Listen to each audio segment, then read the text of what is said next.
Oke, selamat datang kembali di Dr. LCD. Kali ini saya sedikit curiga dengan servis kita kali ini ya. Oppo A3s dengan keluhannya LCD-nya pecah. Tapi ketika saya lihat barangnya, saya curiga dengan LCD ini ya. Saya curiga apakah betul dari bentuk fisiknya saja sudah terlihat bahwa ini agak melengkung ya, pasti ada yang tidak beres. Ketika saya nyalakan, tombolnya tidak berfungsi. Lalu setelah saya colok ke kabel USB, ternyata tidak ada respon, atau justru malah tidak tercolok dengan sempurna. Ini ada sesuatu yang tersembunyi di sini. Oke, langsung kita buka saja. Kita buka cukup pakai jari karena dia sudah agak dan betul di bawahnya tidak ada mesin, tidak ada spare part, tidak ada konektor USB, bahkan buzzer speakernya pun tidak ada di PCB bawah ya. Untuk di atas juga bautnya sudah hilang semua, tinggal satu di tengah. Ini mungkin hasil garapan dari counter sebelah mungkin atau mungkin dari si usernya sendiri yang mencoba untuk membongkarnya tapi lupa memasang untuk baut-bautnya ya. Langsung kita bongkar saja biar ketahuan apa saja yang rusak.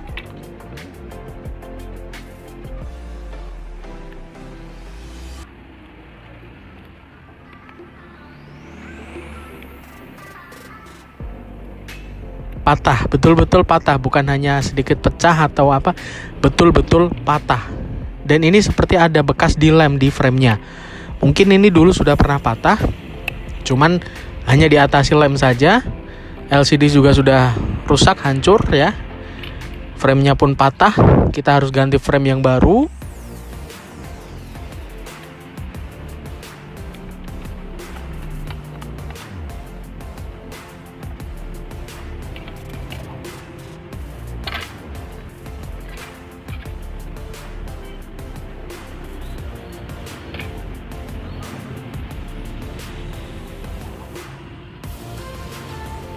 Karena di bawah itu ada konektor charger, ada juga speaker seperti ini. Nah, ini baru lengkap ya.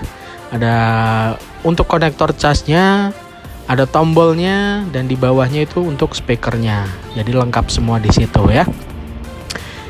Oke, kita lihat dulu untuk teman-teman yang bertanya bagaimana cara memindahkan spare part dari frame yang lama ke frame yang baru. Di video sebelumnya sudah saya sertakan di situ satu persatu untuk bagian partnya apa saja yang harus dipindah. Intinya tetap harus teliti ya.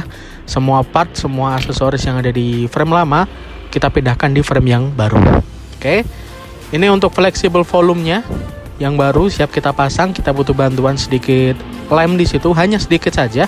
Kenapa sedikit? Karena untuk bawaan konektornya itu sebetulnya fleksibelnya itu sebetulnya sudah ada perekatnya. Ya, seperti semacam double tip gitu ya.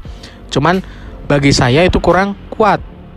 Hanya sekedar menempel, tidak kuat. Jadi lebih baik jika kita tambahkan di situ untuk lem. Tujuannya apa?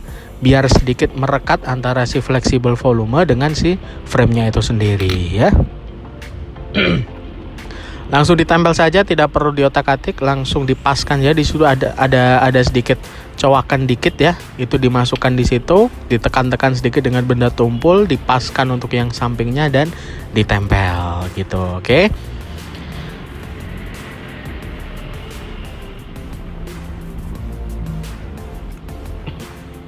Setelah menempel, kita siapkan LCD yang baru, kita bandingkan dengan LCD yang lama. Sangat jelas berbeda ya. Kita periksa dulu untuk konektor-konektornya. Untuk LCD yang baru apakah betul-betul sama? Ya jelas sama karena tipenya sama. Untuk framenya dipastikan tidak ada yang rusak dulu, untuk entah itu pecah atau apa di bagian sampingnya ya. Lalu untuk LCD-nya juga ada perekatnya di situ, kita lepas ya. Kita lepas agar apa? Agar fleksibel LCD-nya tidak terjepit ke frame ya. Mungkin kalau tidak dilepas bisa saja, hanya nanti mungkin kemungkinan akan si fleksibel LCD-nya akan terjepit di frame yang baru. Karena apa? Ketika nanti dipasang juga harus ada tekanan ya, tekanan dari atas LCD. Nah, kalau tidak dilem maka itu sedikit beresiko untuk fleksibelnya nanti kena ikut tertekan juga, jadinya putus.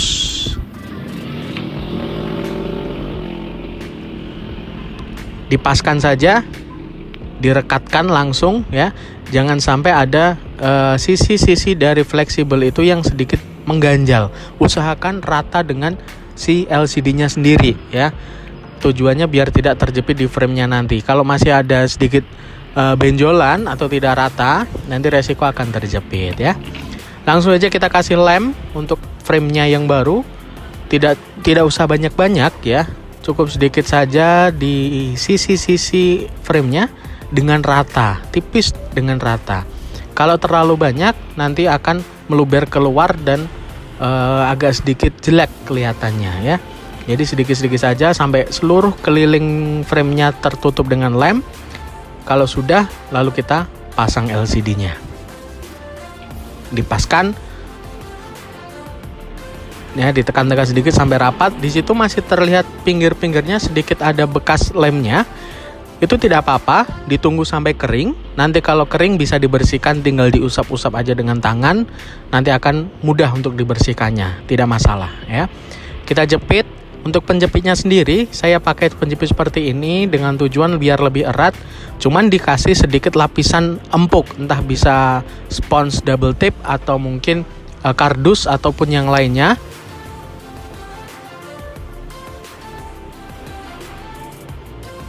Kita diamkan sebentar. Setelah itu kita cek apakah benar-benar dia sudah merekat.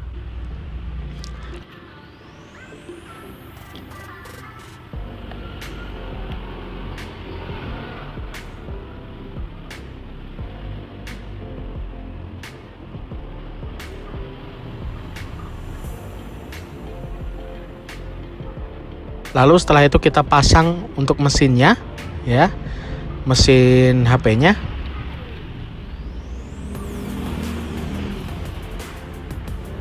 Ya, seperti itu ya untuk dibersihkan samping-sampingnya. Kita pasang mesinnya, dipaskan sampai rata ya, sampai rata. Jangan sampai ada kamera yang terjepit di situ. Karena riskan sekali untuk lubang kamera di frame-nya itu sangat pas di kamera. Artinya tidak bisa goyang-goyang. Jadi kalau misalnya masih sedikit tidak rata di permukaan mesinnya, diratakan dulu ya, diratakan artinya dipaskan antara lubang frame dengan posisi kameranya. Nah seperti itu ya, dipaskan dulu. Kalau sudah ditancapkan untuk konektor fleksibel LCD dan juga USB konektornya. Untuk menancapkannya sendiri cukup mudah, tinggal dipaskan saja lalu ditekan ya. Pastikan dulu untuk pas baru ditekan, jangan belum pas lalu ditekan, nanti resikonya akan pinnya patah. Dan untuk mesinnya kita tutup dulu karena tadi hanya ada satu baut yang tersisa dari yang sebelumnya, maka kita tambahkan baut supaya semua sisi tertutup dengan baut secara sempurna ya. Kita harus tambahkan lagi, tadi cuma tengah di situ ya. Kita harus tambah untuk sekelilingnya biar tertutup semua dengan baut.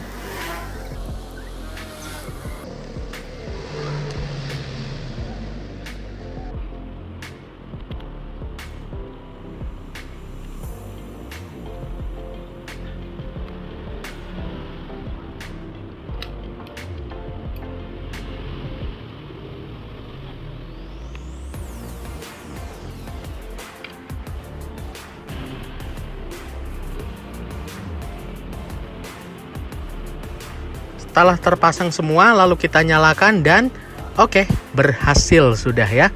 Untuk penggantian LCD, penggantian frame ya yang tadi patah, ada fleksibel volume dan juga konektor charger, plus juga speaker bawah.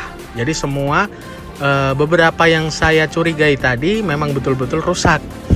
Bukan hanya rusak tapi tidak ada partnya, alias sudah dimutilasi ya. Sudah menyala dengan sempurna. Setelah itu kita tutup backdoor belakangnya dan beres. Terima kasih yang sudah menyaksikan. Jangan lupa untuk like, subscribe, dan juga berikan komentar-komentar Anda yang bisa membangun channel ini untuk menjadi yang lebih baik. Terima kasih dan bye-bye.